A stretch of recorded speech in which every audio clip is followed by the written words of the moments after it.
If the memory of Jason still haunts you, you're not alone. Friday the 13th, Part 5, A New Beginning.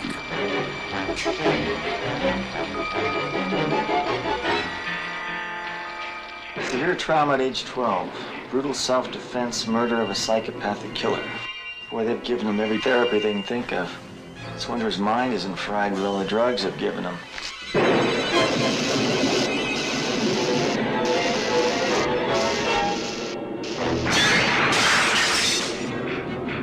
The mindless, murderous fury that was buried with Jason has been reborn. Pete! And suddenly, terror has become child's play.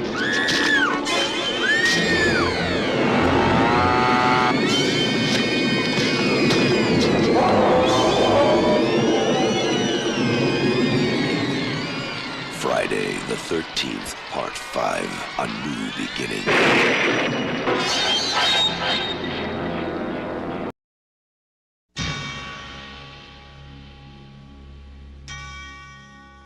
This is the one you've been waiting for.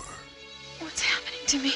Your psychokineses and these delusions are... No, you're not listening to me! The one you've been asking for. Hey, Tina, isn't this the way they wear their jackets back in the mental hospital? Concentrate. Concentrate, Tina! The one you've been dying for. You people give me the creeps. Okay, you big hunk of a man, come and get me! Jason is back.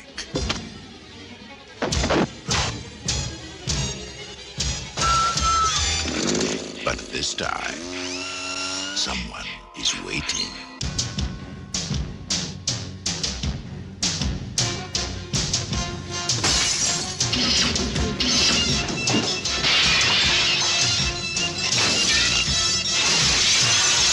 Jason?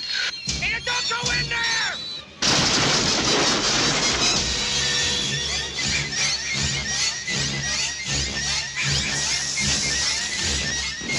Friday the 13th, Part 7, The New Blood.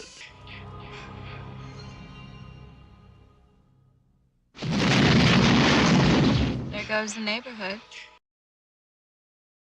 And there goes the neighborhood. Welcome, everybody. This is Slasher Stream 13. We're talking Friday the 13th, my all-time favorite horror franchise. Two different types of Jason's. One is not what you think he is. I am, of course, Black Glove Reviews. I am also joined by my slasher bro, Darren from Subjective Perspective Collective. How you doing today, my friend, or this evening? I'm pretty good, man. Yeah, I mean, we covered part 2, didn't we, along with Bay of Blood, so we're going to get through these. Really looking forward to this one, actually, because these are, even though they come later on in the series, these are two of my favorites, I think. Well, if you take the original out of the question as well, because the original is by far the best film in the series. But I would say, apart from that, these two are my favorites. Yeah, they're two totally different type of films in the Paramount tapes. And of course, we're talking about Part 5, A New Beginning. And we're also talking about, of course, Part 7, The New Blood, which is the coolest looking poster art like ever for it really is. Yeah. A Friday the 13th film. Of course, I have my NECA figures here, which gets a better glimpse. That's the original kind of poster for A New Beginning right here, which looks a lot different than whatever like that, which is a trip. Nice. Of course, this guy right here. So yeah, awesome, Friday the 13th, Jason is back, but this time someone's waiting for him. And we got some people in here. I see you there, Kevin Splinter. Thanks for joining. And of course, we have Hall & Oates. What is going on, my friend? It's been a minute since I've seen you and stuff. So it's all great to see you all. We got 6 people in here. I'm so happy Darren wanted to do this with me. You know what it is with me and this franchise. The first film I ever watched in this franchise was Part 4 on cable. We'll discuss that in the future. And then really it was Part 7. I remember they used to kind of play like a little bit. It has one of the coolest openings like of all time, and I love the score for Part 7 a lot. Oh man, yeah, I think it's one of the best. Different. And it's just kind of cathartic. Because I've looked at the special features on the Blu-ray and stuff like that. Of course, unfortunately, we lost Miss Larpark Lincoln this year. The guy who played the Doctor, we lost a few years ago. And there's commentary with the director and her on one of the discs and stuff like that too. So it's a trip. We'll discuss that with Part 7, which was heavily edited by the MPAA. Like heavily, it's always what could. That's why I probably like the film more than most. It's always what could have been. But it's all good with the special features on this disc right here, because they show those kills and they show what they were planning on doing. One kill with one female specifically that was totally different than they originally wanted to do. But we'll discuss that as well. Darren, what's your thoughts on these 2 films in this franchise? Right. So Part 5 is like, I think everyone knows, like anyone who follows the channel, like I've been, this channel and the other channel I'm on, Subjective Perspective Collective, they'll know that Part 5 is my favorite. And like I say, I can't argue the fact that it's the best, because a lot of people do shit on this, and I don't know why, because they say, well, Jason's not in it. But technically, Jason was. He is. We'll discuss that. Intro. He's in there. He's in there at the beginning. He's in there at the beginning, which is a trip like that. Arguably, he's in there as well with some of Tommy's hallucinations. So yes, he's there if you know. But I'm not. Like I say, Part 5 is a labor of love. Part 7 has always been one of my longtime favorites. I do go up and down a little bit with 7. Sometimes I like it a little bit more than others. Yeah. Sometimes I think it doesn't hold up as well as it did back in the day. But no, I mean, I'm like you. I'm a massive Friday the 13th series fan. Well, Paramount anyway, as you know. Yeah, not the Paramount tapes. Like I said, 1 through 8, it defined the decade. It's my all-time favorite horror franchise. People like to go in between this and A Nightmare on Elm Street. I tell you what, one doesn't come close to the other. Nightmare on Elm Street doesn't come close to this franchise, in my opinion. And it's good to see you, Synth. I see you here. Yeah, good afternoon or evening, wherever you're all at, my friend. Thanks for joining in, saying hi. Both of these films just kind of hit differently, specifically with A New Beginning, because we weren't going to get this, you would think, but Paramount knew what they had. And this was done in 1985. It's directed by Danny Steinman, who also did a very good slasher called The Unseen, and he also did Savage Streets, if you don't know. Oh man, it's honestly, like, he passed away a good few years ago now, Danny Steinman, and he was good friends with the Dead Pit Radio guys. And I think they did an interview or what have you. But because there's a special feature on the making of this and stuff like that, and you see a very young Michael Felcher in here. Absolutely. And talking about that, like the fanboy he is. So you got to love it like that. And if he can rep it, it's definitely the truth. I like the mask. It's just blue, really. Instead of red diamonds, it's blue diamonds, and there's no red diamond on the top. There's just blue on the side.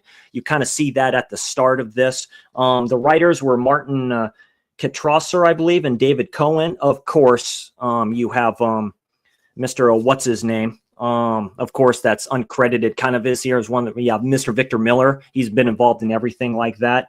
It stars John Shepard as Tommy, who was in Return of the Living Dead. Am I right? John Shepard? No. Yeah. I think you're talking about the guy with the axe. The guy with the axe. That's right. Mark Venturini. He plays. John Shepard. He's my favorite Tommy, to tell you the truth. He's mine as well. It almost Feldman.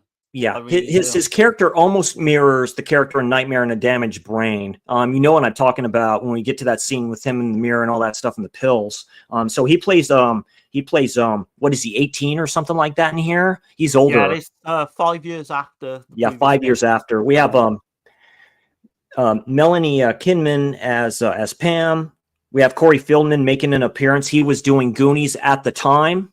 So they wanted him to reprise his role. So, but they have him at 12 years old here. So it makes it a little bit different and stuff like that too. Of course, he's at the start of this film. Miguel A. Muniz as Demon, of course. He's from Return of the Living Dead, of course. A great actor. Shavar Ross as Reggie. He's from Different Strokes. Definitely come from them. Dick Wiend as Roy. We'll get to him. And then you have Johnny Hawk as Jason. And also you have Tom Morga as Jason, because they're stunt doubles and stuff like that as well. So that makes it interesting, because at the start, we'll get to that with the opening, that person playing Jason when he all goes, which is a great scene where he comes out of the coffin and all this other stuff too. That's him playing that. Of course, this was filmed in Cornell, California, my neck of the woods. Budget $2,200,000. Opening weekend $8 million. Gross worldwide $21 million, almost 22 million. So yeah, this was still at the time where slashers are blockbusters.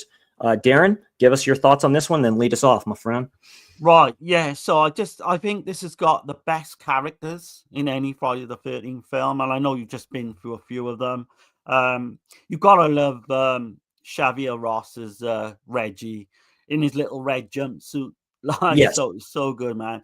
But if you go down the list a little bit more, you got Tiffany Helm as Violet, and she does the old robotic dance. Yeah, the good dance.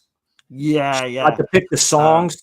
She got to pick the song to use. That's Proceddo Echo. His Eyes. I have that on repeat.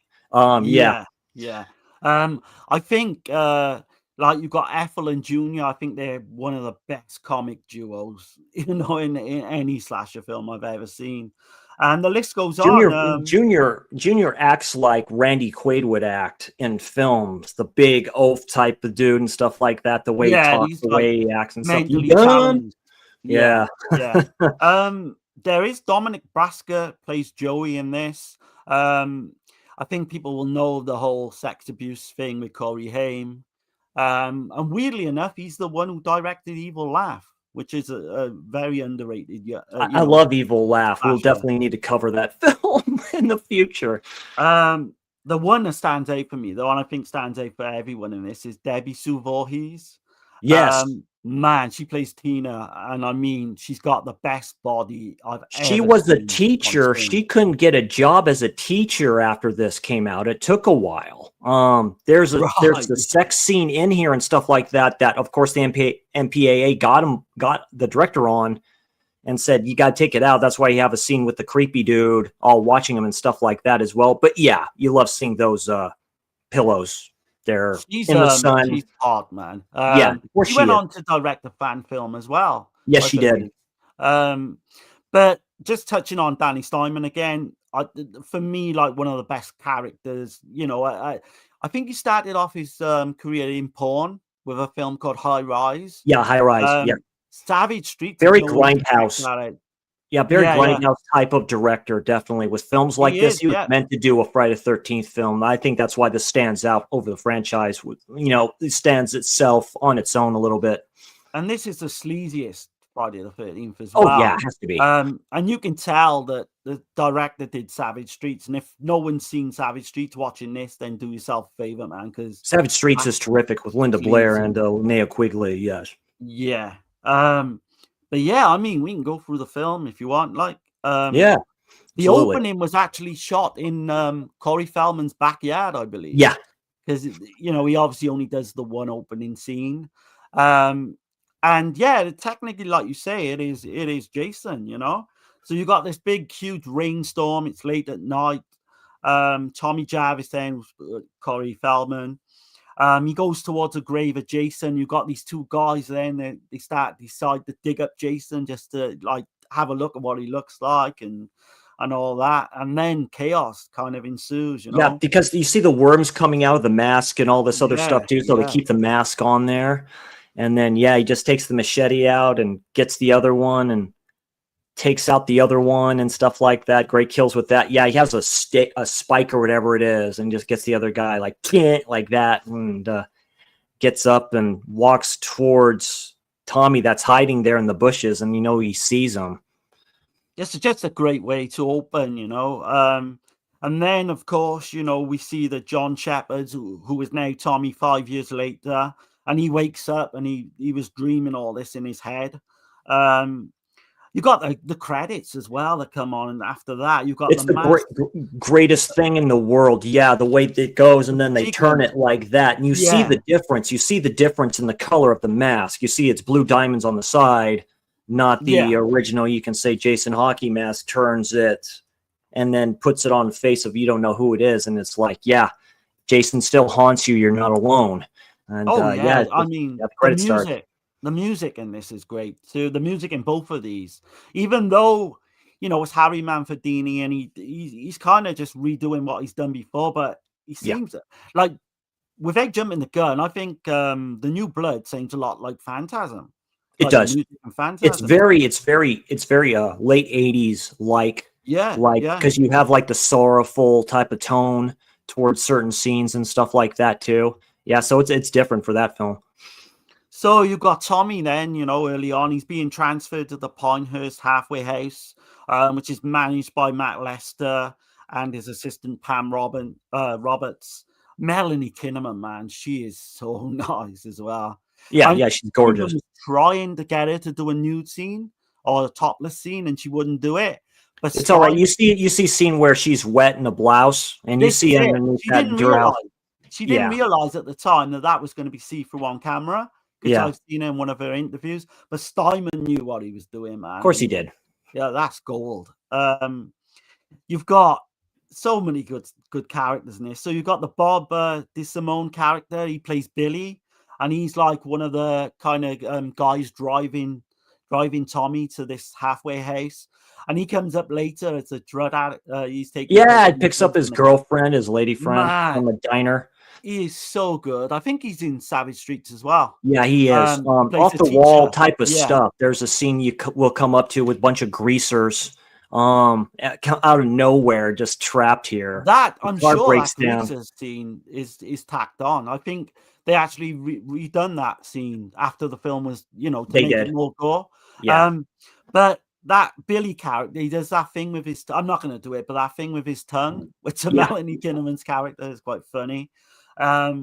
So you got Tommy. He's a very troubled teen now. He keeps his knife under the bed. He first meets up then with Reggie the Reckless, which another character is just fantastic. Yeah.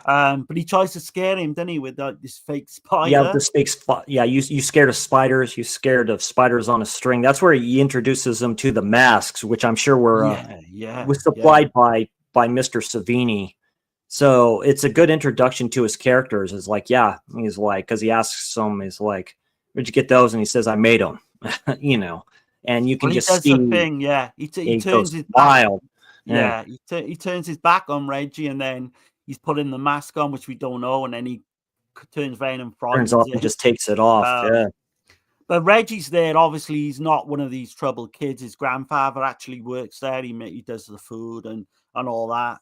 You got the early scene as well where the police come back from the neighborhood, should we say, Ethel and Junior's place.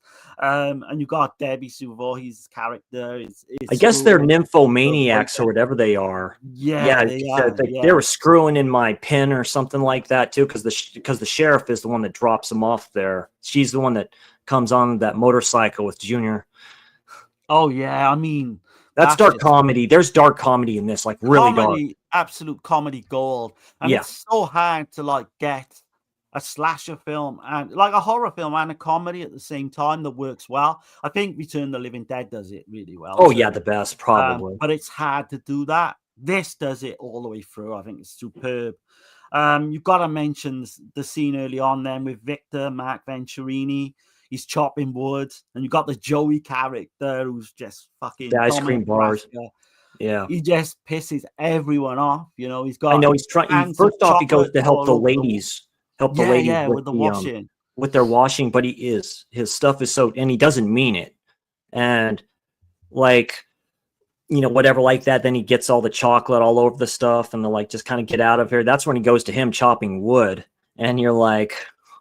he's like going, just leave me alone or something like that. He's like, here, I'll just leave this bar like right here and stuff like that. He takes the bar, puts it on the wood, and just smashes it, and then you get damn good acting scene for this. And that's quite, when I first saw that scene, I was taken back a little bit because that's very fucking gruesome if you think about it. He just fucking axes him in the back. Like, man, I was like, shit. Yeah, because an arm's missing there for that too, and you see the arm on top of him when they yeah. the sheet.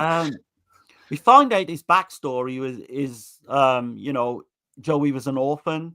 And then you've got the so obvious moment reveal with the ambulance man when he sees you see the ambulance man, like whatever, like that, and he lifts up the thing and he goes like, wow. And it was like he's smirking and he's like going, come on, Roy, like just help me out and stuff like that too, and stuff like that. He looks down, and if you hadn't seen this film before, you kind of don't know. You kind of don't. You think Roy is disgusted by that, it's like going, can't you have some more respect or something like that? Because the ladies are writing back, and he was hacked hard, like the arm is off on top of him. Yeah, on top of him. And I was like, damn, they did a number on that. They could just squeak that in. The MPAA was a little different there at the time.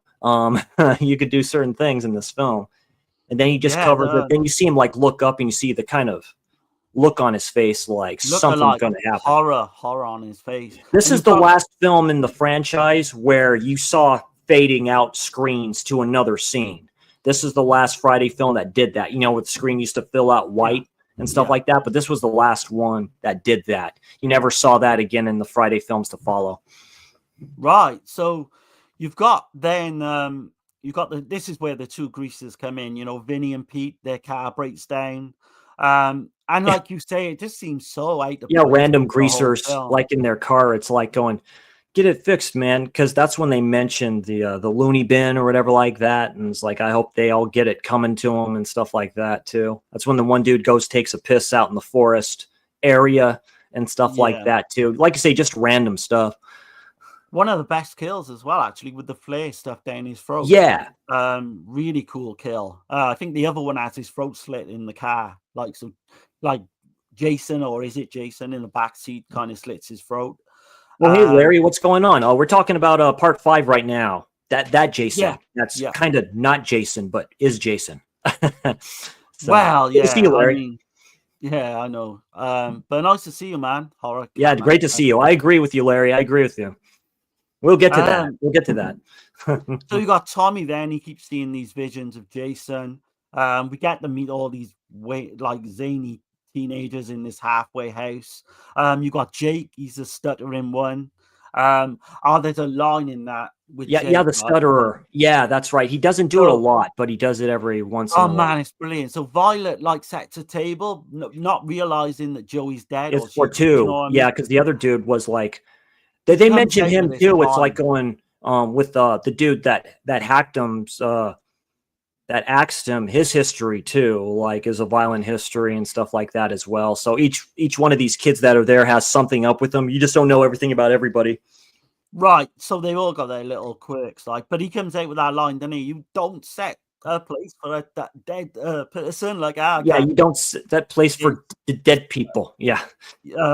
You got Robin, who's played by Juliette Cummings, she's absolutely gorgeous. She was in Psycho 3. Well, that's right. She's kind of the love interest of Jake, even though it's not reciprocated, really. Yeah, it never happened. She regrets that later. You got Violet, who I mentioned before, Tiffany Helm, and she's the goth chick. Eddie's the one from early on who was screwing Debbie Sue Voorhees. He gets his ass whipped by Tommy. And he takes one of his masks and stuff like that and scares him. It's like, it's only a joke. You okay? You okay? And he flipping wrestling moves him on the table. I mean, Shepard's a big dude. He's a ripped dude and stuff like that. Looks like he puts in the work and stuff like that as well for this. He was my favorite. Tommy. Yeah, he was meant to play that. He is definitely unhinged, is all get out. I think we're in the minority there though, because a lot of people wouldn't even class him as the best Tommy. They always say Feldman, Yeah, Feldman and So then again we see Ethel and Junior again, and she comes out with these great, like, calls him a big dildo, and she comes out with these brilliant, like, one-liners. And what's the thing with the fucking Clint Eastwood lookalike dude who turns up at Ethel's and fucking Junior's to try and get some work? Yeah, Like, just get it's some so work and stuff funny. like that, and says, "I'll feed you." And he's like, "Oh, thank you, ma'am." And she says he's like an ugly, That's well, one man, he fucking ugly ugly something man like that that, goes and there. Yeah, because he yeah. Junior copies everything she says. She just tells him to shut the fuck up, and She all this other says, stuff. "You're no oil painting yourself." So, It's fucking so great. Just the dialogue between yeah, them two. dialogue's really good. Another great scene. So you got Lana, right? She plays the waitress, played by the stunning Rebecca Wood-Sharkey, by the way. And her boyfriend is Billy, the guy from that was taking him to the halfway house earlier. And The nice he's little like bald spot, like he's right a here. balding middle-aged man, and she's absolutely fucking stunning. There's no She's way. like, "I'd like to take my order out to go." Yeah, Like, there's just with no what? way she would Nothing. look at him With what? twice. Nothing and stuff like that too. Has cocaine in the car. She's getting lit in the flipping bathroom, and she goes, "Was it? It's party time?" She just strips herself It's down. Party showtime. time! It's showtime. I was Yeah, like, yeah. "Damn." I mean, yeah, those tits are something, to behold. But yeah, he's taking cocaine and he's on about flurries up, like he's on about the weather forecast being flurries up his nose. It's so Yeah. good. But yeah, they both get taken out, obviously, as well. He Lana gets gets an like axe. He gets an axe to the head. I think he gets that's like, the back of his and head. that was planned out. In special features, they talked to the dude that played Jason in this and stuff like that. It says, "I can't do that. The way the camera's in, I can't do that with an axe." So we took like, aesthetic, and you do it at the right time and stuff like that, because they showed that shot in slow motion and stuff like that, because the bald spot's there for a reason. Just whack. It looks really good from the back. It as looks well, very yeah. good. Yeah. Yeah. No, these are great kills in this too. Yeah. Hacks him right in the middle of the head and stuff like that too, with a hatchet, whatever it was. That's the thing with these two as well. Yeah, you've got some great kills in both of these. Tommy, then, I think there's almost like a homage. Well, that's the to, thing. like, She comes out of the car, and then she comes to the car. He's gone. And then she all finds the cocaine in there and stuff like that. He's like going, "Oh, he started without me," and all this other stuff too. Huh? It's like all this other stuff too. And that's where he goes in there and stuff like that. She comes out the other side, and he axes her like right in the stomach. And that's where you see her just dead there with the axe. And that's when it fades out to the other scene. I thought that was pretty good. I was like going, "Yeah, this is old school stuff. You don't see it like this again." There's almost like a homage to Halloween as well, straight after that, where Tommy sees Jason in the yard, and then he disappears, almost like Michael Myers, like Halloween. Exactly. That was a homage. But you've got the cop as well, Tucker. He turns up as well, and he pretty much says he knows that Jason's doing the killing. Right, like the mayor. Well, first off, you're like going, like, and there's where the dark comedy comes from, because like his deputy comes up and stuff like that, says, "Looks like there's a maniac on the loose" at first, and then going over with the greasers and stuff like that too. And then the mayor's like fucking pissed, is like going whatever, and he says, just out of the blue, "It's Jason." Like, right, it just goes, "It's Jason Voorhees." Is like, that's when he says he was cremated. We know that's not true. Like, he was never really found, to tell you the truth, until part 6, which one of these days we'll get to that in the stream. But it's like, he was cremated and stuff like that too. Says, do you believe that, and what have you? While the deputy is sleeping right next to him as these people are screaming back and forth. And that's where he's ash just like this, where it's that old school glass. My grandparents had those glass ashtrays. Those hurt. Oh, yeah. Trust me. Those thick glass. He all takes that and throws it, shatters it. I'm like, oh, well, that woke up the deputy. Right. So, I mean, you've got one of the best scenes of the film coming up as well. You've got Eddie and Tina, they're having sex in the woods. It was actually done. Her death was actually a lot longer, but it got completely cut. Like, most of it got cut out. And what was kind of weird with that scene as well, where they're like almost just all over each other in the woods. But Danny Steinman, when he was on set, was shouting out fuck her for real, like, Yeah. to this guy, and which is kind of crazy when you think about it. You just But, hear a moan where the creeper there is like all looking at him and stuff like that too. Steinman did Right. not want to do that, but they had no choice because they're getting on his ass about that. So they're like, yeah, I mean, whatever. we mentioned it earlier, the best pitch you will ever see. But what it is, we see like a point of view shot, which we think might be Jason in the bushes. Then we find out it's actually, that fucking vagrant. Clint Eastwood look alike. Yeah, the Yeah. vagrant. But again, some of the best kills, she And then gets, he kills pair him of with like a shears. knife or something like that, stabs him, and he just falls and he's dead. Yeah. And then it's almost like it's extended because he has to go take a piss or whatever like that. There's a crow that's there, or blackbird, that Right. you see flying, stuff like that kind of sees everything. That's a great kill with the shears. She like looks up, Oh, she closes her eyes I think for a it's so second. good. It's very Giallo-esque. This is a very Giallo-esque film. I know Darren was thinking that. So I mean, he gets killed as well. Eddie, like he ends up getting tied to like the tree, like a tree with a strap. Yeah, and just strap, turns like until tourniquet. it breaks. Yeah. Good Yeah. practical effects in here too. They did a good job. They had a good team here.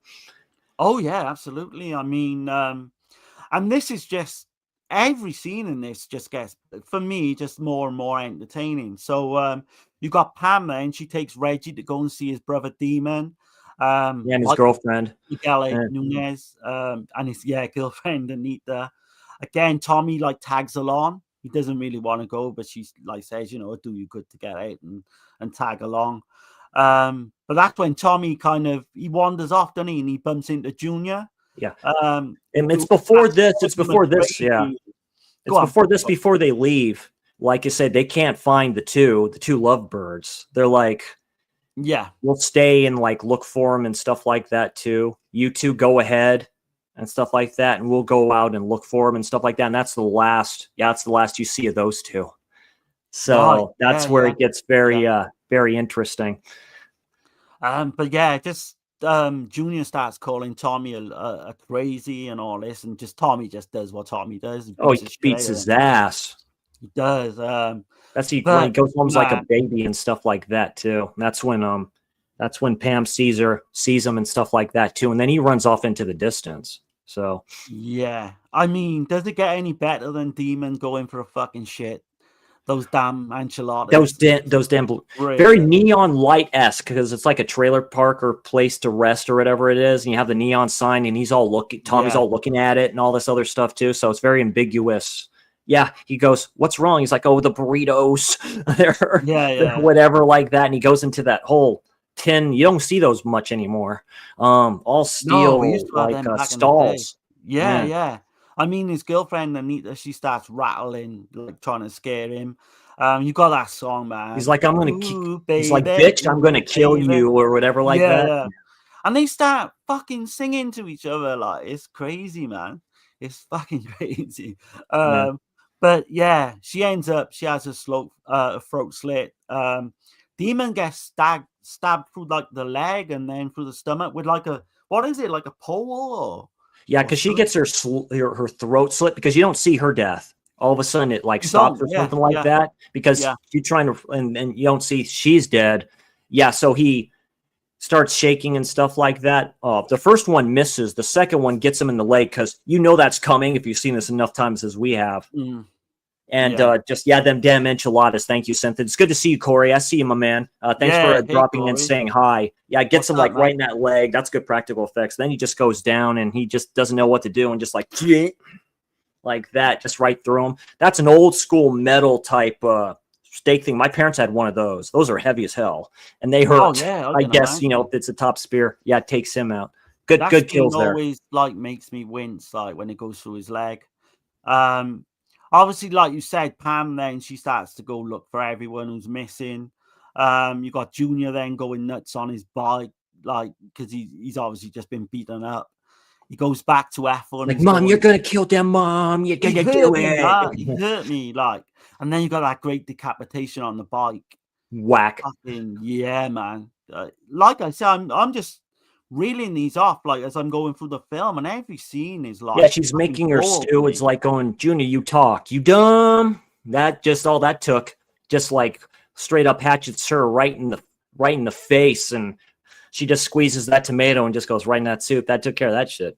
That's a great kill as well. It's like Yeah. a cleaver in it, and she falls through the window. Like, you got Pam's car then breaks down and starts storming outside. And that's where you get the funny Jake stutters and tells Robin that he wants to make love to her. And like her reaction is so fucking brilliant, man. She just starts laughing. That's when they come back and they say, "Is Tommy has Tommy come back here?" No, we haven't seen him, and the two haven't come back yet. We haven't seen that Reggie's grandfather we haven't seen, and Right, yeah, the other dude, yeah. and that's where you see that shot of all of them sitting out there as they're going to find out what's going on and something like that, and you just see them all getting there. You're like, oh, here we go. So. But Jake, when he says that line, then he goes, "I didn't mean it. I didn't mean it." And he starts crying. For some reason, that scene always just makes me laugh, just the way the reaction is. You got Violet then with the crazy. Yeah, because she's all dancing and stuff like that too. And he asks, he's like, "Can you talk?" and stuff like that. Is like now or something like that. Is like, can it wait or something like that? He goes, "No, it can't." And that's when took care of that shit. But Jake then he gets like killed with a machete. Yeah, because it's storming outside. Yeah, it's storming outside. Those are good. That's good practical effects to one scene that we'll get to. I love the fact that they do these in stormy, like, you know what I mean? It builds the atmosphere. It only happens in storms. Yeah, or when it's nighttime. Friday the 13th films know how to do a storm. I will say that. Robin Juliet Cummings saying you get to see her topless, which I think she's well known for doing that because once she was topless in Cycle 3 as well. Yeah, because we covered she just that, takes off the thing and just goes to sleep. That's where she turns and sees what's his name there, like Jake, just hack like right down whatever like that because it just straight up whack like that. So that's and then he's under because it's like a bunk or something like that. He's underneath or something like that. Just grabs her and just goes like that, and that's it. Yeah. Violet then, like you say, the robotic dance and that coolest scene ever. There's a man with no life in his eyes. Yeah, there's a man with no life in his eyes. Yeah. And she's pretty much. And it looks so cold. I never seen him smile. Yeah, I love that song. yeah. So she's stabbed to the stomach, and then she's being lifted off the floor. Yeah, she lifted up, and then he just goes whack like that, one-handed too. Yeah, it doesn't let up this film. It just keeps on coming, doesn't it? Yeah. So Reggie then he sees all the dead bodies in Tommy's room. He goes off and tells Pam, and you got that great. That's where she goes in there, and you see it's because it's when the lightning strikes and stuff, where you get the light, where you see them all like lined up in the room. Right, which actually was done in I think it was Nightmare did that shot as well. Yeah, Nightmare and a damaged brain. Yep. But Jason, you got the shot then of Jason bursts through the door. And they all go off running into the woods. You got like most of the final, which is a trip scene. Yeah, they go running to the woods. They end up running back, and all this other stuff too, because that's where she sees them all staked to the tree. She sees the one dude he's staked to the tree. Then you figured out what happened to Reggie's granddad. That harkens back to the first Friday the 13th. He gets thrown through the window, and his eyes are gone. Like I was like, damn. Yeah, and she then that's where you got the infamous shots of her in this white top that's completely see-through, no bra. Give me a quick second, keep on talking. Yeah, no worries. So you got just as Jason goes to kill Pam then, Reggie saves her in this kind of yellow digger truck thing. I mean, it's kind of preposterous, the fact that he would learn to have driven that. Maybe his grandfather taught him, who knows, but Jason then looks like kind of dead on the floor, and you think that's the end of Jason, but as you know, it's a Friday the 13th film, you know, he comes back and he grabs like Reggie's leg.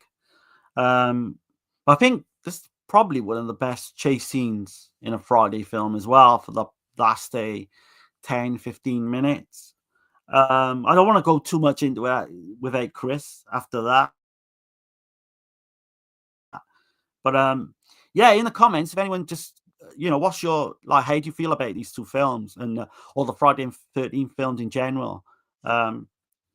Just leave your comments. Please. Like I said, it leads up to them basically because Reggie's a badass in this. He takes a bulldozer, hits his ass Yeah, I got it down as it's like a digger. And I was saying then, Yeah, Digger. how the hell did he learn to drive? Like, unless Yeah, his he's just like grandpa all was doing taught it him. and stuff like that too. And she's close. Pam is really close to that too. So I think they kind of changed that up. That's where they go up to the barn. That harkens back to part 3. I So mean, there's it's the good. most stupidest decision you would ever make, innit? To go up in a band where you're gonna close yourself off anyway, Yeah. Because effectively. that's where they go into the Um, barn. That's when Tommy shows up. it And is, that's yeah, where it yeah, gets interesting, where he goes, like, he says it silently. He's like, Jason, Jason, Jason, like, and all this other stuff yeah, too. yeah. Jason stabs him like in the side, like badly. You got Pam as well with the chainsaw, she slices Yeah. Jason's arm. That was a lot longer when they filmed it, a lot longer, like sequence, but it got cut. There is a TV version of this film. It's very hard to find. There was one that was made for television and stuff like that. I don't know if you can find it on certain sites. I remember hearing about that. I believe I have seen it before. It's been years though. I've not seen the TV cut, but I do own the extended version with all the added gore.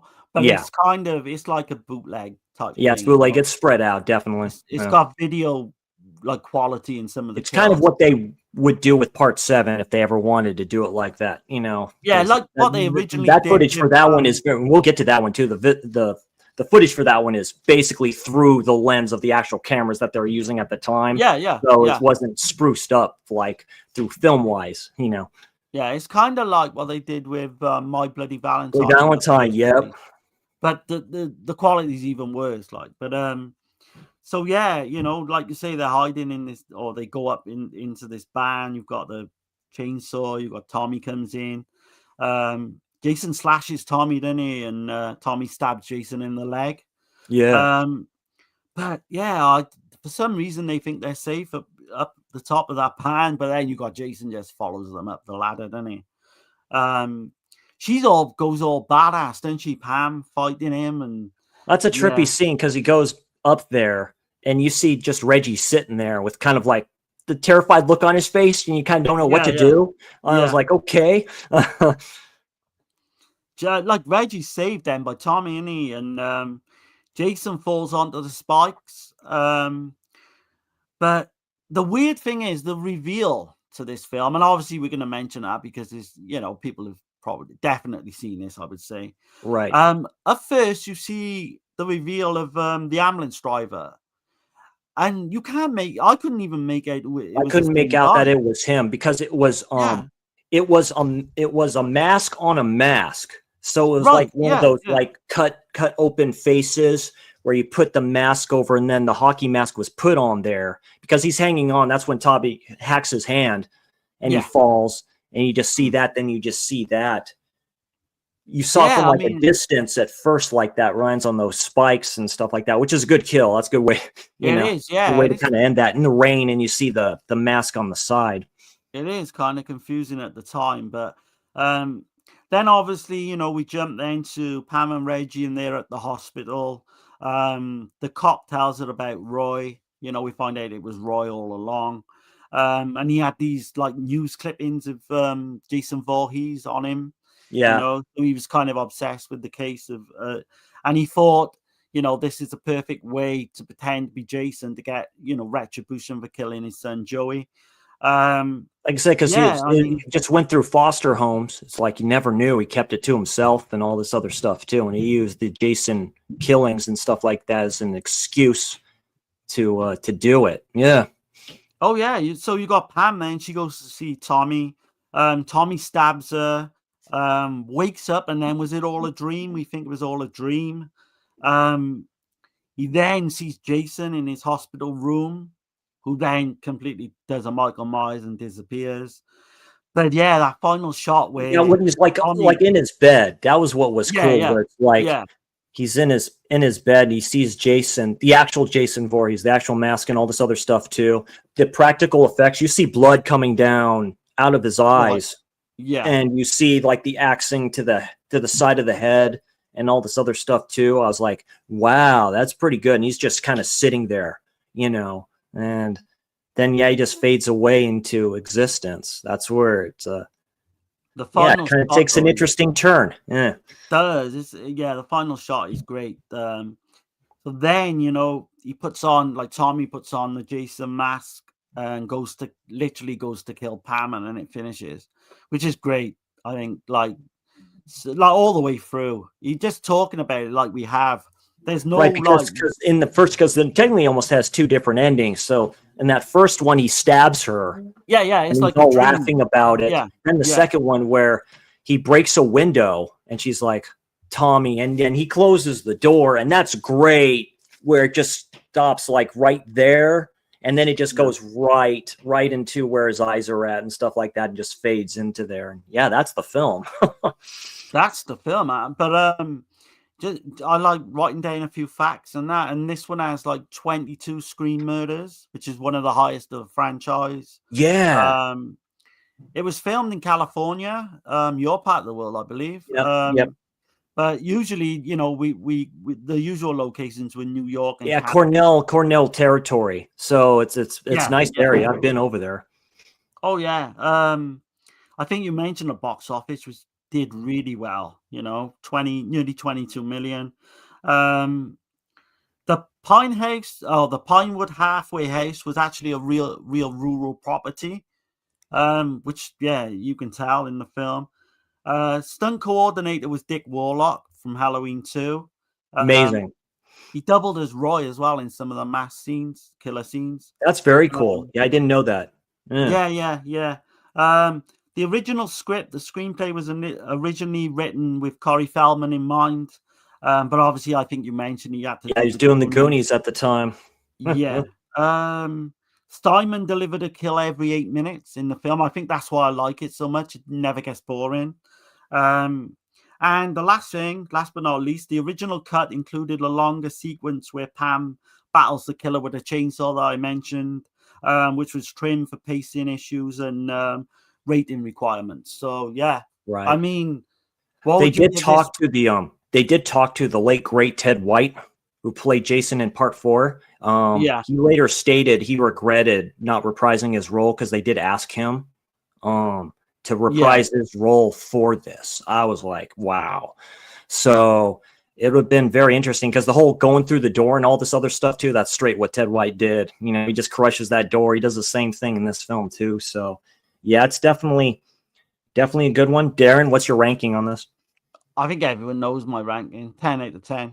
And again, I'm not doing it because I'm not like trying to be controversial. Because I know I've seen some YouTubers and they champion some of the worst films just to try and be controversial and get views. Exactly. I genuinely believe this is it is my favorite film. I genuinely believe this is one of the best. It's not the best, but it's one of the best. One of the best. Yeah. I love it. 10 out of 10. What about yourself? I give it a solid 8 out of 10. I always think it's most underrated in the franchise. That's fair, man. A lot of people like Part 6 too. But just Part 5, it's a new direction. Everyone's like, well, no, it's not Jason. Yeah, it is. It's a different, like I say, it's a new beginning, and I like the score, the whole aesthetic of it. It's a good one. So yeah, definitely solid 8 out of 10. So it's one you can just put on and in the background, and like if you want to lose an hour and a half quickly, like you just put. Oh yeah, exactly. Less than that, it's crazy. And like I say, it's the last true Friday the 13th film in the franchise. The way the scenes go, the way it fades out, you don't get that in later films. You just don't. Times were changing, which is one we're going to get to. So we're going to 1988 and the film that with the opening and just everything is just totally different. This is, of course, the introduction of the great Kane Hodder, my favorite Jason. This is my favorite Jason. He is terrifying in this. The way he walks, the way he acts. He breathes a little bit more in this one than I originally thought. You hear him a little bit in this one, more so than I thought that you did and stuff like that. Of course, this is Part 7, The New Blood from 1988, directed by John Carl Buechler, I believe that's how you say his names. Writers are Darlia Haney, Manuel Fidello, and of course Victor Miller. And you have, of course, you have the late great Lar Park Lincoln as Tina. You have Kevin Spiritus as Nick. You have Terry Kaiser, the late Terry Kaiser as Dr. Cruz, and of course you have Kane Hodder as Jason. This was filmed in Burness Lake in Alabama. It was, yeah. Yeah, and budget real quick. It took $2.8 million to make this worldwide, 19 million. So not too shabby. Yeah, I was reading. They said it was a decline from the other entries, but it's still, if you're making a film for Yeah, just because under it's a 3 part million. 7. Talking to the director, he's like going, "We're Yeah. doing a part 7. It'd be unheard of." Like, it really is. It's crazy to think. That's still 16 million profit, and I know you got to take advertising into that, but it done really well, I think. Yeah.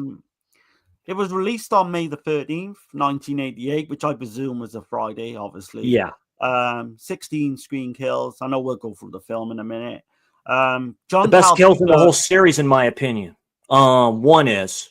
I mean, I think it would have been the best kill if we'd have seen them what they originally were. I think that it would have hands down. Yeah, been the best easily. kill. Yeah. Whether they're better than 5, I don't know for me, but yeah, it was shot in Alabama, and the film used Bay Minette's woods and a local lake to stand in for Crystal Lake. They also used the house that was used in part 4. Okay, I I didn't know understand, that. for some of those scenes, yes. Oh, nice. But yeah, I think Kane Hard. When the scene that we're going to get to, when a certain actress gets thrown out the window, that was done at the same house as part 4. Because they redid that scene. They had to redo it because it didn't look the first they did a different kill, didn't look right. So it's like, we're going to change that up, which is with a stunt double, by the way. We'll get to that in a minute. Oh man, it looks so fucking yeah, it does. Those legs, boy. Hot damn, I tell you. You can tell it's some big fucking buff guy, like. Yeah. Which it adds to the flavor of the film. But yeah, Lapat Lincoln, she prepared by studying psychic phenomena for this and trauma to try and portray a character in a realistic way. The MPAA actually forced the removal of nearly 2 minutes of gore. Oh God, yeah. Fucking crazy. It don't sound a lot, but it is. Yeah. This disc has those kills that are commentated by the director of what he wanted to do. One like a head crushing scene and stuff like that. It's like flipping Grindhouse, terrific. Like there's a few other stabs. There's a killing of a certain person in here too that was extended a little bit where you saw more of it. So there was quite a few things. And he was John Carl Buechler was actually a special effects guy rather than a director, to be honest. But this one, you see that in this film. Yeah, you see that. Yeah. This one goes, like I said, it goes up and down for me. But this is entertaining all the way. I think like it's one of those that just entertains. Yeah. So the opening, right? You've got a recap of all the earlier films, but mostly of Part 6. It's the best. It's the best recap. To me, it's the best. It's the best recap of any of the Friday films because that's the last time you do it. Or last time they do it. Wasn't it Walt Gorney did the Yes, Crazy Ralph did it. Yeah, Walt Gorney did do this. And boy, what a homage that is. Yeah. So they go through part 3 and part 4. Yeah, but really it's part 4 and then they go to part 6 where they just mention mainly Part 6. You see Tommy Chain's, which is one of the cooler kills in the whole series too. Like specifically the one chick that gets her face imprinted on the other side, which is a great shot of that RV that they're driving. That's breaking Jason. That's the birth of that character, that iteration of the character. So then obviously you get the credits and then we see Jason still at the bottom of the lake. In his original garb, by the way.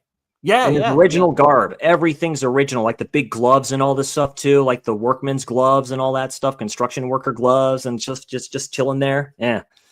There's some shit in this that don't make sense. It doesn't. Later on as well. There's the start of this. You see the calendar, those papers that you pull off, and it says 13 on there. It says Friday the 13th on there. Oh, I noticed that when she comes out the house, you see it. I was like, "Oh, that's cute." Oh, so the more you watch it, the more little things that you see. Yeah. But just to set the film up, so you got Tina Shepard, that's Lapat Lincoln. She sees her alcoholic father like beating up on her mother Amanda, who's played by Susan Blue. She runs off then into Crystal Lake, and she ends up in a boat on Crystal Lake. Her dad follows her, and then she kind of just wishes her dad dead. Right, she I wish she was dead. You see that bubbling from the water come right up to that, and then and like a dormant kind of telekinetic abilities kind of take over then, and she accidentally destroys the dock, which her father, is stood on, and he falls into the lake and gets buried under it. Yeah. Great way to start. People say this is literally Carrie versus Jason, I think. Yeah, it is Carrie versus Jason. Yeah. We forward then a few more years later, and she's obviously a young woman now. She's struggling with her father's death. Her mother then takes her to the same lakeside as part of like this treatment. Yeah, the same house. They're all raised. She got to see this psychiatrist doctor then, Dr. Cruz. Who we find out is probably one of the most despicable fucking characters. He's a shady motherfucker. Yeah. Reminds me of basically, this is a very Stephen King-esque film, like he's from The Shop or something, where, he has his ideas. He's there to exploit her. His excuse is he's taking her out maybe to nice atmosphere, says we couldn't help her there. We can't help her there. It's not working. Then that's where you get introduced to these other characters. One of them, of course, being Nick, is waiting for his cousin to show up because they're having a birthday party for him at that neighboring cabin. That's where what's her name, the bitch, says, "Well, there goes the neighborhood," when he sees her out. So right, yeah. So we see a bunch of teenagers who are actually staying at the lake as well. But Kevin Blair, or Kevin Spiritus, I've heard him. He's called both names. He was in The Hills Have Eyes Part 2. That's what he was in that film with Kane Hodder, which I didn't know. I didn't know Kane was in that film. You know what? Those two know each other. The Hills Have Eyes Part 2 gets shit on, right? But if you actually see The Hills Have Eyes Part 2 as a Friday film, it works better. It's all honestly, go back, watch it, and see it as like an kind of released Friday film. It does work. Right, but it doesn't work in the context of the first Hills Have Eyes. But I don't want to get on the tangent. Yeah. So you've got Dr. Cruz, then he's doing experiments with Tina, and he gets her to like move this matchbox. But we realize that she can only do these kind of feats when she's really angry, and she can't really control it. It just happens when she becomes angry. But yeah, he's the biggest fucking asshole, man, that doctor.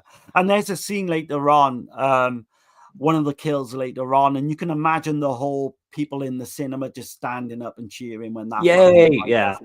And that's where she sees like a picture of her dad, and she just starts crying and stuff like that. So she comes to her mom. He's like, "Oh, I miss him so much," and all this other stuff too. And it's like that's where kind of like the shit hits the fan, and she done fucked up here. She did something you're not supposed to do. But like any good Friday film, you got the teenagers having sex. In the van. Sandra Casey, do you know Heidi Kozak? Beautiful actress. She's in it. She gets like naked in a sex scene, but she was in Iced. The slasher film Ice. Oh, the slash she was. That's right. Yeah. Wow. Yeah. Great film. Great slasher. I think score-wise, apart from the original, I love the score to this more than. Oh, dude, this is a great score. Yeah. It's Phantasm. It just gives me that Phantasm feel. Yeah, it's very surreal. Like. Yeah. So you got Tina. Then she goes out to the dock. She's wishing her father back, and she unwittingly then awakes Jason. He rises from the lake. She faints. She tells Dr. Cruz then that she's, like she's pretty much seen Jason. And but he kind of just fucking says it's all in your mind and all this. He just comes out like that. That's where she faints, and then you see him walk out like a flippin' monster from a monster movie out the lake, and then. That's where it goes to the cousin and his girlfriend. That's where she tells him because the car broke down, which she'll go by and she'll see the broken down car. She'll end up driving over there. Tina will. She'll see the broken down car. This is a trip because they're all within vicinity of each other. Of course, the original Crystal Lake sign is in the water that says blood on it and stuff like that. So they have this like generic Crystal Lake like sign here. It says go to Camp Crystal Lake and stuff like that too. It says we're almost there. That's where that starts a little bit. Yeah, the cousin is actually played by William Butler, and he's got the distinction of being. He was in the Texas Chainsaw Massacre sequel. I think he was in like all these different franchise sequels. If you look him up, he's very iconic. Like you Nice. can Yeah, tell him yeah. there Just straight away. well known, like typecast type of person. Yeah. He usually plays a cameo. Usually plays a teenager who gets killed or whatever. Yeah. So then you got Jason. Then he kills Jane and pins her to a tree with his knife. There's like a metal spike used as well. Yeah, he he goes to the back of her. You know, he yeah. like holds her like this over the mouth, and then you see him in the back. That's like kind of Kane Hodder type stuff. That's a great camera angle. He just takes that and just goes like that. You see later that she's pinned like right here when the boyfriend comes back and stuff like that. And then he tries to get away, and he just goes whack. Knife through the back. Yeah. You know, you got the party then. So Tina's kind of introduced to all these teenagers. I say they're teenagers, they're young adults. You got Eddie. He plays like the nerd, the scientific nerd. He wants to like in the military type garb. And yeah. You got Maddie, Diana Barrows. She was in Flashes, I think, as well. Yeah, she's pretty. You got Russ, played by Larry Cox. He's the guy whose uncle's place it is where they're all staying. Yeah, he's like going, you guys didn't even get your own food here. It's like it's a mess and all this other stuff too, because he's all boinking the blonde. So you've got one of the best bitchiest characters you'll ever see in a slasher, Melissa. That's played by Susan Jennifer. She's brilliant, man. She just plays that part so well. Yeah, she just plays. So Tina then she starts having visions of Jason killing Michael. Yeah, she can kind of see the future. It's in the room, like he picks them up and then he just tosses them down, and it's in the room, and that's when because they give her like a bottle of something and she drops it. Yeah. And she sees the actual spike that was used in that kill as well in the back, like kind of porch of the place they're staying at. Yeah, which we find out, you know, flipping because the spike was put there, and then you see the hole where the spike was at and stuff like that too. And it's like, oh, no one believes you, but we're saying we believe you and stuff like that too. Yeah. It kind of disappears when they go to look for it. But you get then another like young couple camping in the lake. At the lake, Dan goes looking for wood, and then Jason, in such a great kill, like he punches a fucking hole through his whole body. Yeah, dude, he just goes whack like that, and he's just falling. He's gone. That's where she kind of says, "Come on, you big hunk of a man! I'm all waiting here and stuff like that and shit." Yeah, so good, man. She all zips herself up in the sleeping bag, and they had to practice that for a little bit. Like they practiced that for a bit, and of course, Kane is. As famously said, that's his favorite kill, but they practice that shit, and that shit's on point. That headshot is on point with that. He all just picks it up, whack. Boom, that's it. In this version, they only show it going against a tree once, don't they? Yeah. But I think it was like in the original, like when they may have been like a few times or something like that, because they had to redo it. Crazy, like 6 or 7 times. But they just couldn't put they just couldn't. He just goes boom, but like I said, that whatever second shot they did, that was on point, whack, and she's gone. Yeah, boom, whoop, like that. Oh, it's definitely one of the most iconic kills in the series. That's what I like about Hodder and stuff like that. He's very robotic almost. The way he turns, there's a way, like he knows he's like this, and the way he breathes, that's iconic. The way he breathes, like you see his shoulders move. Like, he's like whatever like that. He gets annoyed at the Tina character in this film, which is hilarious. Like, he's like, what the hell? With a lot of stuff he's like going. His hands down, Hodder is the best by a mile. Yeah. And what pisses me off is when they didn't get him. Because didn't he do the next 2? Isn't the next 2 he did? Hodder? Yes, he did. Yeah. So he did part 8. He did Jason Goes to Hell, and he did part 10, basically. Okay. So the guy, like we'll mention a little bit later as well, even got like himself put on fire for this role, you know? And I mean, they should have respected him and let him carry on and do all that. He had scars with previous stuff before. That's where his original burn scars came from, like other stuff before. But he is a stuntman, and he stated, like, yeah, I've done, like, doing interviews like back in the day. I remember just seeing a bottle of Jack in the back of my going, yeah, I can see that, and stuff like that with him. But yeah, he was born to play the role. He looks great in here. This is the best Jason. This is why this is my favorite. He's all decrepit because he's been down there for a bit. So he's been eaten up at and all this other stuff too. Oh yeah, and you can see like all his various states of, There's some quick stuff here. The whole scene with the sleeping bag in the tent, that tent changes sizes in a shot where it becomes smaller, I think, than the original size of the tent. So you can tell some certain stuff was reshot when he takes her out of the tent. That's a smaller tent, I think. So you got Nick then, he starts to get to know Tina, and they kind of like almost in like this kind of relationship. They end up kissing, don't they? Yeah. But you got Melissa's like watching on in the bushes or whatever. All the girls then, they all like this one guy called David. He's kind of the stoner out the group, and he's out to have a good time. And just when the pretty redhead gets a little something from him like later. So like, I'll do it. Yeah. And that's where you get like Melissa then. She starts taunting Tina about being in the mental hospital because she's overheard her talking.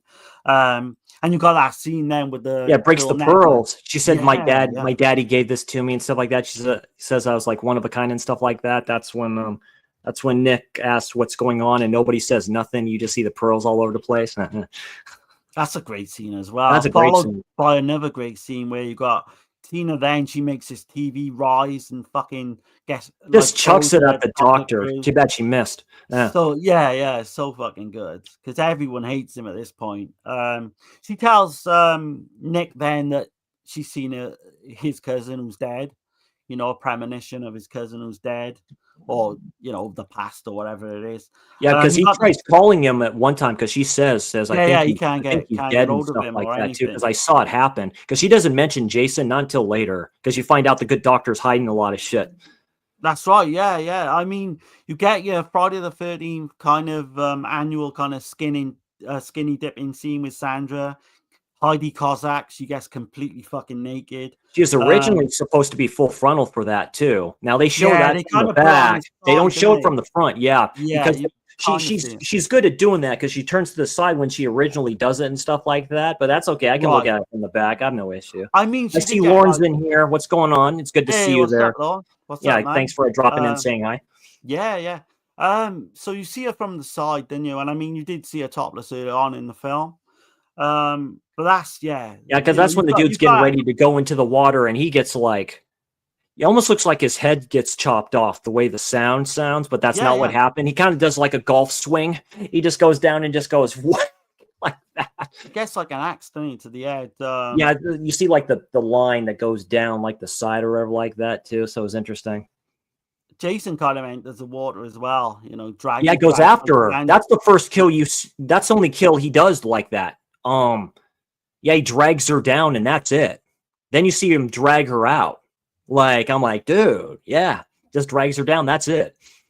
Oh, yeah. I mean, you've got Jason then, you see him, he's stalking pretty much the party outside the house. You've got the whole Melissa seduces Eddie thing as well, which is kind of funny. She just does it to make Nick jealous. It's kind of funny. It's like that. You just didn't do it for me or something like that too. It's like, then all of a sudden everyone's all happy, like the other couple and stuff like that. The boyfriend's being a dick, so they decide to go out and do in the van.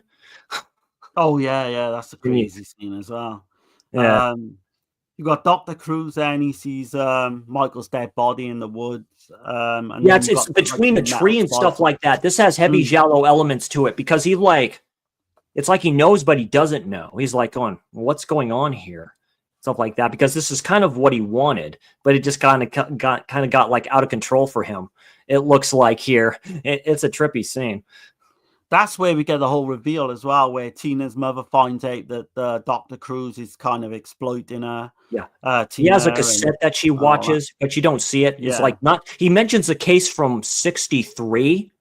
Is that when Jason dies in the lake or something like that? It's 60 something. He mentions a case. He says, not like this, not since this time have I seen somebody with these abilities before. So that's a little bit interesting. Right. Yeah. I'm not sure if he's on about just a case in telekinesis. Yeah.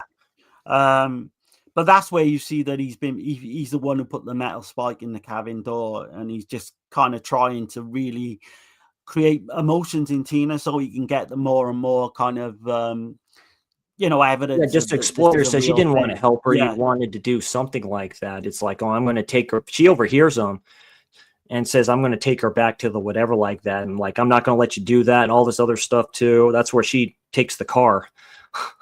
Yeah, he wants to commit her, doesn't he, to a mental Yeah, hospital. he wants to commit her. Yeah, so he can Um, study her more. But when she takes the car, then you see she has this vision of Jason killing her mother in the middle Yeah, of the road. killing her as well. mother. Yeah. Yeah, and she crashes. I mean, like, so you got It's a weird series of events wise. Yeah, with that road. It is like this is another one like part 5. I mean, once it gets to a certain point, this is just non-stop, really. Yeah. Maddie goes looking for David in the woods then, and she sees like the dead body fall. She sees a couple. She sees one of them in the tree. I think she sees what's her name, the girlfriend of the cousin that got like spiked to the right to the tree and stuff like that. Because this is all around this area. You got to hand it to Jason here. And he ends up chasing her, doesn't he, in a nearby van? Yeah, it takes a hook. Like a like scythe hook type of thing. Like yeah. sickle, That was supposed to be more gruesome, but of course the MPA got in the way. You don't see it, which I didn't mind. You just see like there's thunder or lightning or something like that from the shed, but you know what happens to her. This is where it gets to the point now where all the kills just come thick and fast from this moment onwards. Yeah. All the teenagers like seem to be having sex. You got Ben and Kate. That's the one where they're in the van. And Jason crushes Ben's skull, which I've seen the uncut version. Yeah, dude, that's great. He does more than crush that skull because they think it's the cousin. They think it's the cousin and stuff like that because he has one of those party horns or whatever it is. Yeah. So he takes him out, face. and you see a little bit of that where he squeezes it. Then you see like the blood kind of come out. But the extended scene for that dude, he's like way in there. That's straight up mush. He just goes like smack like that. It ends up like a walnut in his hand. The walnut head, basically. Like, But yeah, she gets the party horn to the face. Melissa then tells Eddie that she doesn't like him. She's just doing it to make Nick jealous. And you've got the whole. He says, "I'm going to take a cold shower," and with a bar of soap on a rope or whatever like that. Like, damn. Yeah, he's a geeky. Very heavy dark comedy in this. Yeah, definitely. Tina and Nick then they find his cousin's dead body in the woods. You've got more nudity then with Robin. She gets topless in bed. And that David seems to be sleeping with all the young girls, but he goes for food, doesn't he, in the fridge, and then he gets the because they like each other. It looks like they honestly like each other and stuff like that too. Because and she's gorgeous as hell in this, and that's when he goes to get food and stuff like that, and he just stabs him. Well, there's that scene where he's going to the refrigerator and stuff like that, and the lightning strikes, and you see him in the background. You see Jason in the background there. It's a great, great reveal. So that's where you find out then that Tina finds all these newspaper clippings Dr. Cruz has had on Jason Voorhees, which is similar to the last film, actually. Roy kept similar clippings. Sure did. But she gets so mad she makes the whole office shake. Almost like some kind of earthquake. That's the first. That's the first time. That's the first time Nick sees it. Sees that he's like, "Oh shit!" Yeah. You get more kills. Then you get Eddie gets his throat sliced. Robin then finds David's severed head after finding he finds it's in a potted plant, which is funny. Yeah. And she's thrown it. That's where you get the comical scene where she's thrown out the window and is quite clearly a stunt man, like a hairy fucking leg. After she's the one that goes. She's the one that goes upstairs. She sees the cat and stuff like that too. Sees the cat up there, puts him down. She sees the blood on there, and then he just picks her up by the throat and stuff like that, and then tosses her through. The original scene, it was done that's when they went back to the original house that was in part 4. That's the same window, the same top thing, which is a trip when I really think about it. Only thing was missing was the car that she lands on, which is a great kill in part 4. But the original one was, she said, the actress stated, we went back to Alabama to reach, the first shot just didn't look right. It looks like she's in one of the rooms and he just stabs her really hard and stuff like that. They said it just didn't look right. One of the producers mentioned it just didn't look right or something like that. So we had to redo that scene. And like I say, Okay. that's a stunt double. It's a dude. If you look at the nice bold legs that he has and stuff like that, the way they fall out too, their feet first when they fall out and stuff like that too, and then it just goes to her just like kind of like falling and stuff like that too, and what have you. So I mean, it's hokey, but it's a Friday the 13th film. Isn't it? yeah.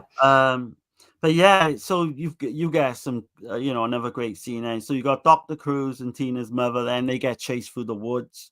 And he fucking ends up using her as like this human shield, like when Jason. Yeah, goes dude. And the extended scene for that, you saw the shear or whatever that he had. It's like one of those extended blades just go right through her. So you saw more of the blood that gets on Cruz's face. And, and all this other stuff too. Yeah, she dead. It's crazy. Yeah. So yeah, he uses her as like a human shield.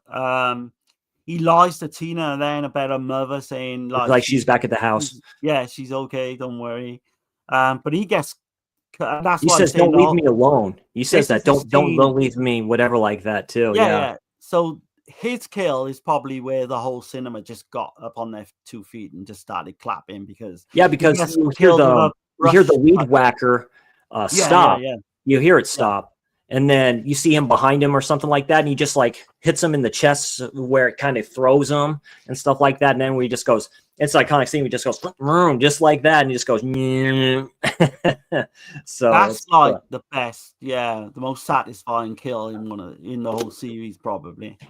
Basically, all the tools you kind of see right here with the character. So you kind of see it there on the side. You see the hook and all the stuff that he used and stuff like that. This is why this is my favorite character, my favorite Jason. Look, I mean, he looks evil as hell. Yeah, I mean, I can't argue with that. It does look. It probably is the best he's looked, apart from the original, which I gotta say. Yeah, of course. Tina, Tina, the original is most, is fucking. Yeah, of course. Anyway. Yeah, it's the other pound. Yeah. So Tina finds her mother's body and sees all the dead teenagers in the woods. So she uses her powers then to electrocute Jason. And then you got the shot Jason comes crashing through the window, doesn't he? She ends up like Lauren makes a good point here, which is interesting. Yeah, I've always wanted to delete a scene, where Jason mixes fuel to oil for the weed whacker's small engine. Yeah. Because that's an old school one, man, because that's a literal blade that's on there. That ain't the plastic shit that's going like back and forth, man. That's industrial, bad boy. You tell me. It's like it's crazy. That's a good point, man. But yeah, things just get crazy, don't they? Yeah, because the bitch is the only one that's like left alive because Nick goes in and he sees the dude underneath the table. So he sees what's his name like underneath there, and then he decides to get the bleep out of there. He doesn't even go up through the other spots of the house. That's what makes it a little bit more interesting with the film, where the head ends up, which is in basically a flower pot, which is hilariously good. Like, come on. So you've got this big standoff now between Tina and Jason. And he even gets like a fucking house crashed down on him at one point and still survives. Like, the bitch is like, screw all of you. Y'all can go to hell. Opens the door and she gets axed right in the head and then gets tossed right behind the TV. There's a little bit in the extended like that where you saw the actual axe in her head. Yeah. But that's a great scene. He like literally just takes her and tosses her and slides over the old school TV. She done. I was like, damn. And again, that's like the second worst character in the film. So people. Yeah, you got what you deserved. Yeah. And then you got that great shot of Jason's hand coming up through the rubble.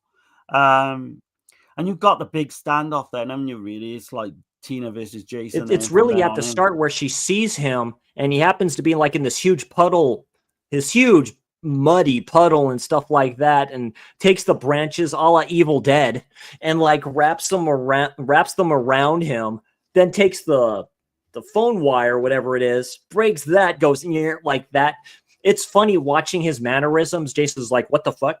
What the hell are you doing? Like, he doesn't know, which is great. It looks like he gets frustrated because that's where you see like the most terrifying looking version of him when she just splits the mask. Like, oh yeah. It's I think it's one of the best kind of like standoffs, like verses in the scene. Oh yeah, he gets the lights on the ceiling smashed on him not once but twice. he gets He falls through he the falls stairs. down the doesn't he, as well? stairs, which goes through. Yeah. That's the only time you see him smash through a door. He opens doors in this, which I think is funny for that character. I wondered if he says, I wonder if they've asked Kane, don't you just want to smash through the doors? Like literally, he goes through doors and he closes them. He does that a couple of times. Like when he goes out of the house, like he just opens the door. I'm like, what? What is it? Like, so there's issues with this. You gotta love it though. I just think it's kind of funny. Oh man, you gotta love it. I think the whole reveal then, like you say, when the mask is taken off and you just see Jason, I think it's one of the best looks of Jason, special effects wise. That's right. That's where she takes like the wire and stuff and starts like hanging him and then just drops him. Yeah. He just goes, like that. He's pissed off now. He's like annoyed as hell by her. He's like going, you little bitch. She like lifts him off the floor and throws him through a hole, doesn't she? In the floor. His eyes like open as well. He's it's because he's alive. Like, it looks like he's dead there on the bottom, like basement thing or whatever it is and stuff like that too. Because that's where he like, he basically tosses, Nick badly. Nick lands badly. Yeah. And it looks like he's about ready to crush his skull with his foot and stuff like that. He just goes up, or his ribs, and just starts going up on that. That's where I'm almost yelling at the film. I'm like going, you better do something. You better do something. He's going to kill her, him, and all this other stuff. You get to a point in this where he's had a house fall down on him. He's had numerous other things. You're thinking, what the fuck you got to do, like. That's why Kane was perfect to play this part, because he was a stunt man, because it looks like that stuff hurts. That's him falling through that shit. That's him, like when he comes up like on the roof and she literally caves the roof in on him. That's him on fire as well. Which is sets him on fire. Do that, literally where the house just like blows up, man. They're like, get down. So he even still comes back after being set on fire, It's almost a scene from the Terminator, the way they hug each other, where they're like, it's over. And then you see him come out of nowhere and stuff like that too. He happens to be on the dock and stuff like that. It would have been cool to see a scene where you literally see his fiery body get flown out of the house. That would have worked better, in my opinion. But it is what it is. Like, so Nick shoots at Jason, and then you got the whole scene that doesn't make any sense whatsoever with Tina's father coming back. He rises from he rises up. He rises up to basically to right the wrongs that he did with her, I believe, and stuff like that too. Wouldn't his face have decayed a lot more? Did they mention that too? That with that scene, they wanted it to make it more decayed, or maybe do something else like to that effect, like that, because there's an extended ending that they didn't put in here of a fisherman like fishing, and they did the iconic thing from the first film where you see Jason come up and take him, bring him to the ground. But he basically took him by a new chain or whatever like that, because he still has the chain on him, which I think is funny. There's a scene where the wire's still wrapped around him. He rips that off, but not the chain that's on him. He like rips that off. He's like, okay, whatever. Doesn't make sense to me, any of that. But, I can see, like, for entertainment value why they did I do like it, but when she faints, you're thinking, did that really happen though? Right? So it does make it more interesting. And then, like I say, it goes through like the rubble that is all over the place, and you see the two broken pieces of the mask, and you see Tina and Nick there, and the thing, like, is it over? Yeah, he's dead and stuff like that. And they just go off in when we did part 2, and you was mentioning at the end of part 2 is like a bit of a dream sequence. Like, you don't know if she just dreamt that or just, do you know what I mean? But with this one, I will say, it just ends abruptly, like. They just drive off and stuff like that. They survive. They're taken by an ambulance, and that's it. It's very late 80s. It's very late 80s. It's very 1988 for certain films like this that would come out later.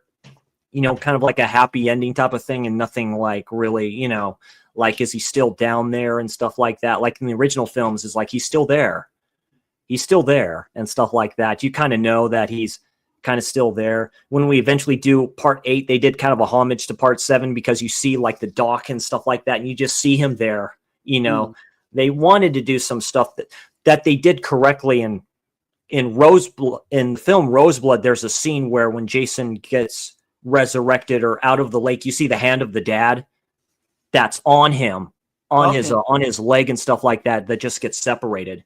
So I always thought that was interesting. Like I said, there was talks for a sequel for this. The director mentioned he had an idea where he wanted to take those characters and have them end up going to a mental asylum and just focusing it around them and stuff like that and what possibly could go on. Darren, I'll go ahead. And what's your thoughts on the film score? This has always gone up and down for me. Like, so now at present, it's like a 7.5 out of 10. Oh, nice. Very good. But it kind of don't hold up as well as like from what I remember. Yeah. If I'm honest, because I remembered it liking it way more. It's very slow paced. It's a slow paced film, believe it or not. It's very I just wish they'd have it's done one of the something more better with the blandest of the ending. franchise, but it's because the MPAA heavily edited the hell out of it, and it's always of what could have been, right? Like director's cut of the films, right? You know, Oh, no, I've got the extended cut on, where they re-put all the footage in there. exactly. And it does play better, obviously. But for me, if they'd have done something a little bit better with the end scene, that the final shot, it might have gone up a little bit more. In terms of entertainment, yes, I think 7.5 is kind of where it's at. Yeah, you and I think alike. I give it a mid 7 out of 10. To tell you the truth. Okay. Yeah. But like I said, it's my favorite Jason, and the opening just hits differently, and stuff like that. So a supernatural element to it, to the character. Of course, it introduced us to Kane Hodder. He's a monster in this. This is the best that character has looked. Like he's literally like, if you wanted to end it here, and this was the last Friday the 13th that was done here, really, from the Paramount tapes. It was the last one that was done at Crystal Lake, and then that was it, really, until they tried to harken it back to like other things. But you can tell it was just kind of an end of an era type of a film and stuff like that. But I just like the whole wackiness and the WTF stuff and the paranormal stuff out of the whole thing. It's basically Carrie versus this monster that can't be killed, and Well, I mean, Frankenstein, swamp thing looking creature, and I do like that this was filmed. That's good forest. That's a nice lake. Obviously, I like the tall trees and the forest like that and stuff like that. It's Alabama. That's very cool. So you can kind of tell that it's the way the trees are all at and stuff like that too. The way stuff kind of hangs there. It's very good. But yeah, it's definitely a good one. It did. It cost $2.8 million to make, worldwide $19 million. So not too bad, and modest entry, of course, to the franchise. Towards the end of the original Paramount ones. Slight decline on the other entries, but I mean, when we cover Part 8, I actually like Part 8 as well. So do I. It's a guilty pleasure film for me. Yeah, it's the most rewatchable out of all the films, in my opinion. Like, it's crazy. I wouldn't go that far, but I haven't seen it in a while. I certainly remember it being, decent. And it has some damn good kills in it, to tell you the truth. I mean, it's kind of, I always say this Jason for Part 7 is my favorite, but that might be Kane Hodder's best acting as that character in Part 8, which is weird to kind of say, specifically the ending and how weird that ending is for that one too. So I think, like with Part 8, a lot of people let down the fact that New York is literally like 10 minutes. Yeah, it's in Canada. So they did film some stuff in Times Square, but like you say, they did miss the trick a little bit, because if they'd have sent the whole thing in New York, it would have been so much better. But you've got the boxing kill I like in that as well. The guy who got his head knocked off. Killing the sun. We will definitely cover that. Stuff. Yeah, definitely we'll cover that. Your thoughts on both of these films in general, Darren?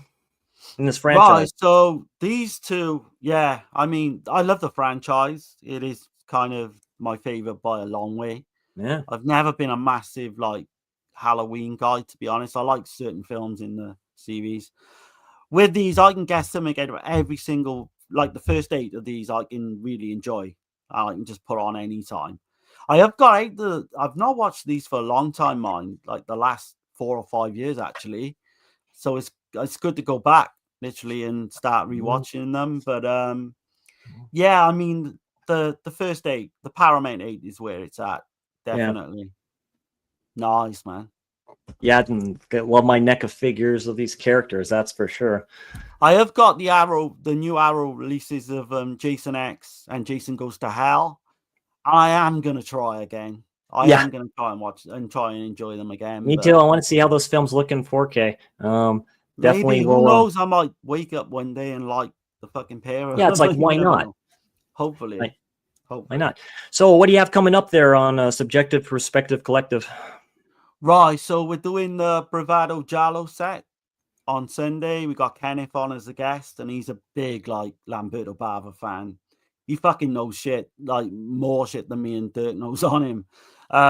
So I've been bantering back and forth with him on Facebook, and he's well up for it. He's been on before, so it's always good to see. And then we've got Region 3 on the Monday with Lorne, Yes. visited by Voices Network. So looking forward to that as well.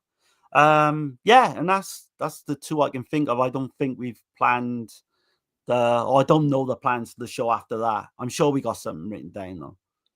Absolutely. Same thing here. Future witching hours, future slasher streams, of course. The podcast that me and Darren do and stuff like that. Black Glove Reviews podcast. See if you can check out those episodes that we do. Definitely have more stuff planned for that. We plan on doing more hospital massacres and Klaus Kinski when we're talking about X-ray and schizoids. So pay close attention to when that pod will be released, hopefully soon. And then we'll have thoughts for next slasher stream for this Halloween season, basically, and stuff like that. We have great stuff ahead here on this channel. Yeah, so, lots and lots planned. Yeah, lots of planned. Absolutely. If you can, hit that like, please, or stab the like with the weed whacker, flipping just sleeping bag against that tree. That subscribe and stuff like that too. Hit the notification bell. Follow these channels. Follow Visited by Voices. Follow Darren and Dirk on Subjective Perspective Collective. They do great stuff over there. Follow me if you like kind of what you see here. You kind of get the idea of what I do here and stuff like that. Like slashers, like DiGiallo, that's what we're all about. You all enjoy the rest of this Wednesday. Enjoy the rest of the weekend.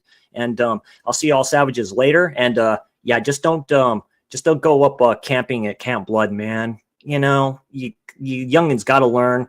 Have sex at home. Do your weed at home and stuff like that. Just nowhere near Count Crystal Lake. I'll see you all later. You savages have a great evening.